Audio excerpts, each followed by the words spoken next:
মন্দিরময় এই বিপুল ভারত, এই দেশের প্রতিটি রাজ্যে, প্রতিটি শহরের অলিতে গলিতে ছড়িয়ে রয়েছে অসংখ্য মন্দির, আর তাদের প্রত্যেকেরই রয়েছে নানান ঐতিহ্য, শিল্প এবং ধর্মীয় মাহাত্ম্য। কিন্তু আমরা কজনই বলুন তো এইসব মন্দিরগুলোর ব্যাপারে জানতে পারি পুরোটা? চলো আজকে আপনাদেরকে বলি তেমনই এক কিছুটা অপরিচিত কিংবা কিছুটা পরিচিত এক মন্দিরের ব্যাপারে। মন্দিরটি অবস্থিত অন্ধ্রপ্রদেশের সীমাচলে। পুরাণ মতে হিরণ্যকশিপু তার পুত্র প্রহ্লাদের নারায়ণ ভক্তি কোনোভাবেই আটকাতে পারছিলেন না, আর তার ফলেই তিনি ঠিক করেন যে প্রহ্লাদকে হত্যা করবেন। সেই মতো হিরণ্যকশিপু প্রহ্লাদকে এই সিংহাচলের পাহাড় থেকে ছুঁড়ে নিচে ফেলে দিল। এবার ভক্ত প্রহ্লাদ আকুল হয়ে তার ইষ্ট নারায়ণকে ডাকতে লাগলেন।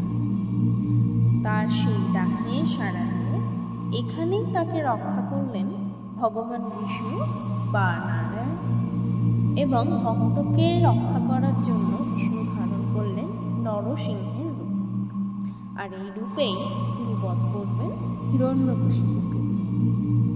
ভক্ত প্রহ্লাদ এরপর সিংহাচলের এই পাহাড়েই প্রতিষ্ঠা করলেন ভগবানের মন্দির। তার আকুল আহ্বানে নারায়ণ স্বয়ং অবস্থান করেন এখানে, এবং সঙ্গে মা লক্ষ্মী। কথিত আছে প্রহ্লাদকে বাঁচানোর জন্য যখন ভগবান নারায়ণ ঝাঁপ দেন, তখন তার চরণ যুগল পাহাড়ের গায়ে পাথরের বুকে প্রথিত হয়ে যায়। এজন্যই এখানে দেব বিগ্রহের চরণ যুগল দেখা যায়। এছাড়াও মন্দিরের গাত্রে রয়েছে বিভিন্ন শিল্পকর্ম। এখানেই মন্দিরের গায়ে ওড়িয়া এবং তেলুগু ভাষায় বিভিন্ন লিপি আছে।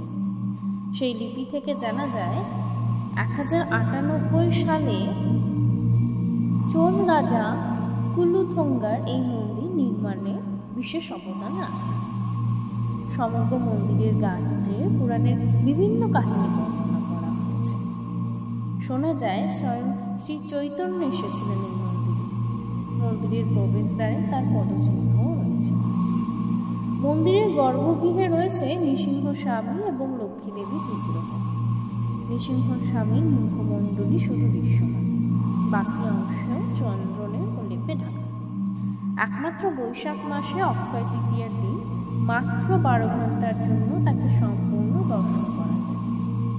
এই উৎসবকে বলে চন্দ্রন যাত্রা, আর এই বিগ্রহ দর্শনকে বলে নিজ রূপ দর্শন। মন্দিরের পাশেই রয়েছে গঙ্গাধারা জলপ্রপাত। এখানে স্নান করে ভক্তরা পুজো করে। অনেকে এখানে মস্তক মুন্ডনও করে। এই মন্দিরে বিভিন্ন সময় বিভিন্ন ধরনের পুজো হয়। চলুন জেনে নেওয়া যাক পুজো, আচার এবং সময়। সাধারণত ভোর 4টে থেকে শুরু হয় পুজো পাঠ। প্রথমে হয় সুপ্রভাত সেবা, এটা চলে ভোর 4:30 অবধি। এরপর ভোর 4:30 থেকে 5টা অবধি হয় সুপ্রভাত দর্শনম।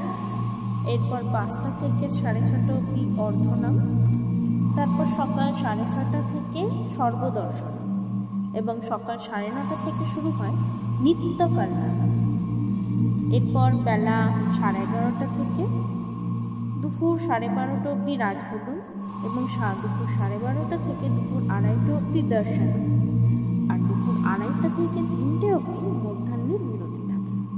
তারপর আবার শুরু হয় বিকেল 3টে থেকে। 3টে থেকে সন্ধ্যে 7টা অবধি চলে সান্ধ্য দর্শন, আর সন্ধ্যে 7টা থেকে 1:30 আরাধনা সেবা, ধূপ সেবা, এবং রাত্রি 8:30 থেকে 9টা অবধি দর্শনাম। রাত্রি 9টায় হয় একান্ত সেবা। এছাড়াও বিশেষ বিশেষ দিনে সকাল থেকেই বিশেষ বিশেষ পুজোর আয়োজন হয়।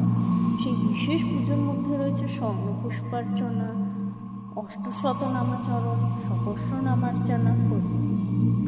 মন্দিরে যেমন বিনামূল্যে দর্শনের ব্যবস্থা আছে, তেমনি কেউ চাইলে কিন্তু বিশেষ মূল্যের বিনিময়েও আপনারা পুজো বা দর্শন করতে পারেন। পুজোর প্রকার ভেদে এই দর্শনের পরিমাণ 50 টাকা থেকে শুরু করে সহস্রাধিক টাকাও হতে পারে। এবার জানা যাক আপনারা যদি এই মন্দিরে আসতে চান তাহলে কিভাবে আসবেন। কলকাতা থেকে ট্রেন ধরে আসতে হবে বিশাখাপত্তনম বা ভাইজাগ। আপনি সেক্ষেত্রে পেতে পারেন Chennai mail, Coromandel express, Falaknuma express সহ বিভিন্ন ট্রেন। বিশাখাপত্তনম থেকে 16 কিলোমিটার দূরে এই সীমাচল। বিশাখাপত্তনমের থেকে বাস করে যেতে পারেন আপনি সীমাচলমে। পাহাড়ের নিচ থেকে মন্দির অবধি যাওয়ার জন্য আছে মন্দির বাস। ইচ্ছে হলে এটাও যেতে পারেন ভগবানের দর্শন। সেক্ষেত্রে 999টি ধাপ উঠতে হবে। আর থাকবেন কোথায়? সীমাচলমে থাকার জন্য রয়েছে মন্দির কমিটির ধর্মশালা এবং ডিস্ট্রিক্ট বোর্ডের রেস্ট হাউস। এছাড়াও ভাইজাগ বা বিশাখাপত্তনমে বহু হোটেল পেতে পারেন। আছেন অন্ধ্রপ্রদেশ ট্যুরিজম ডেভেলপমেন্ট কর্পোরেশন বা এপিটিডিসির হোটেল। এপিটিডিসির হোটেল কলকাতা অফিস থেকে বুক করা যায়। ঠিকানা এবং বাকি সমস্ত জরুরি তথ্য ডেসক্রিপশন বক্সে দেওয়া থাকবে। তাহলে দেরি কেন? করে আসুন ভগবানের দর্শন।